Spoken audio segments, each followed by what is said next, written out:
J'étais amené à vivre à Roma en raison de la spéculation immobilière qu'il y a dans les autres quartiers de Jérusalem, en particulier à Baka Katamon, où je n'ai pas trouvé d'appartement me correspondant à mon budget, de l'Echadash.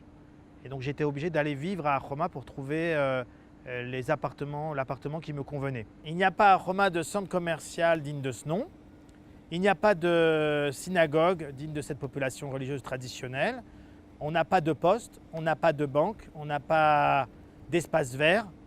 Et donc, c'est dommage que dans ce quartier, on n'a pas accès à tous ces services de base parce que ça nécessite de sortir du quartier pour accéder à tous ces services. Ça nous demande beaucoup de temps et d'énergie. Moshe Leon, je pense que c'est quelqu'un qui peut peut-être nous apporter des solutions parce qu'il s'est occupé pendant longtemps de l'organisation, de la structure de la ville.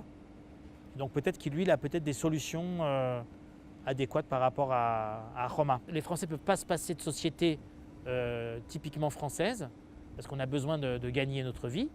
Mais de l'autre côté, il faut que les sociétés françaises s'intègrent dans le tissu économique à Jérusalem. Ce serait l'intérêt des entreprises israéliennes d'avoir accédé à des marchés français ou européens et que des Français, des francophones à Jérusalem puissent travailler avec des Israéliens.